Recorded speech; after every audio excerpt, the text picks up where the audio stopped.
So I'm going to read through this 1971 Esquire magazine simply because I was watching a old hacking conference from 2008 called PhreaKNIC, and the speaker brought it up. So somewhere in this magazine is an article about little blue boxes. It says, "Welcome back to the 40s, the last time America was happy." And if this was published in 1971, it looks like nostalgia and reminiscing is always a thing in humans. Always thinking that the past was a happier time. Well, it looks like we have a brandy advertisement here for the boys and for the girls. Nice continental solid state AccuColor circuitry. That's pretty awesome. This layout is kind of weird the way they scanned it. Looks like turning the single page view on and just scrolling down is going to be our best option here. So far, I don't think we've gone more than 2 pages before an alcohol ad is shown. And remember, we're in 1971 here, so this Kodak camera is pretty awesome. This ad cracks me up today. A man needs a good reason to walk a mile. There's nothing wrong with exercise. 2-page ad on boots. 35mm cameras. We have a nice office chair, more alcohol. Excellent choice in pants, more alcohol. Pins and more alcohol. Alright, so we have a comfort shirt from Sears. Oh, nice animal rights ad, perhaps. Fur coats shouldn't be made of fur. Yeah, we're in the 1970s, alright. For this alcohol brand, they want you to be a Ballantine's loyalist. And down here we have a colorful cigarette ad where the pack says, "Taste me, taste me." Here's a book series, Great Ages of Man. This one says you could borrow the African Kingdoms for 10 days for free. And some of these pages are saving money on the ink, color ink printer. Here we have a Jade East grooming aids, vinyl and tape, sports jacket ad, and a fictional story about tennis. Someone is crying about, a stereo, not the unfaithful watch. If the loud in your stereo gives her a pain in the head, get a Marantz. An advertisement for a suit from Sears. Air Jamaica, the airline that brings Jamaica to you. A very dense-looking party. Next to the article She by Leonard Livett.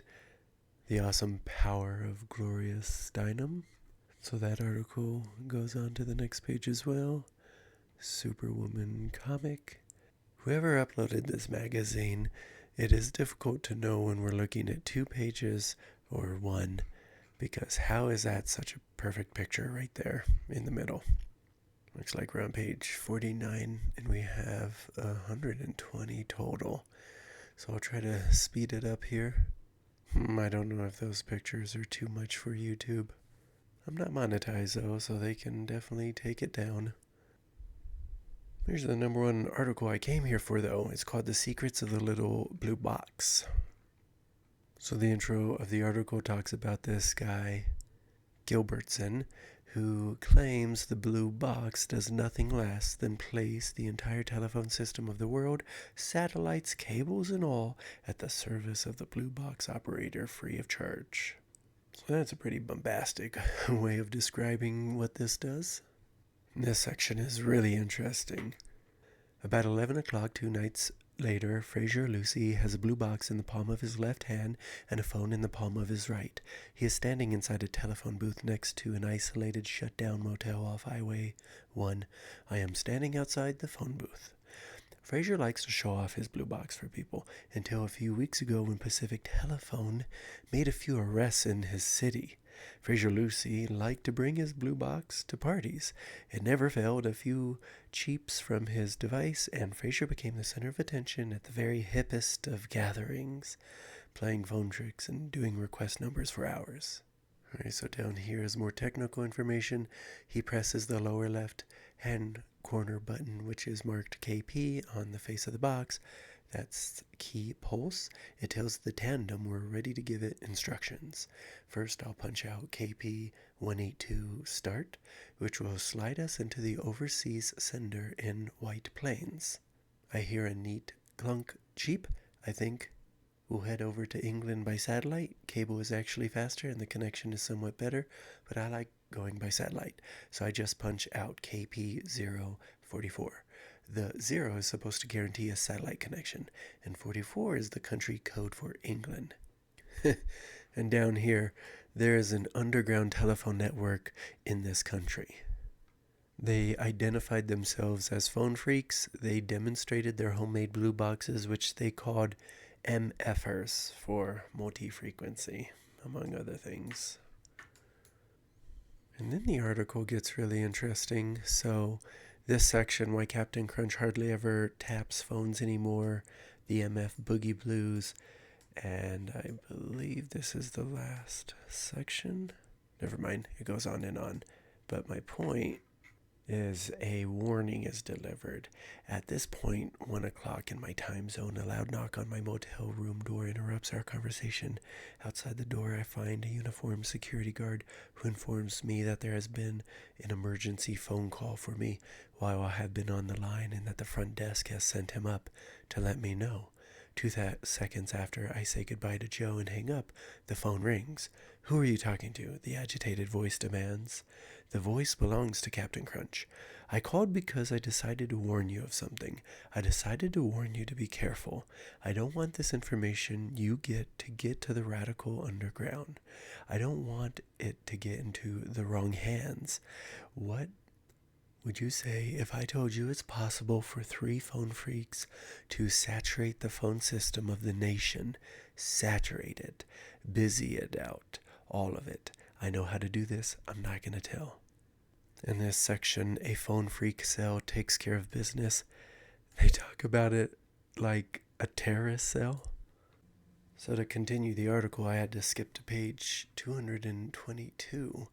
So this is from page 125 I came from. Skipped a lot of alcohol ads and cigarettes.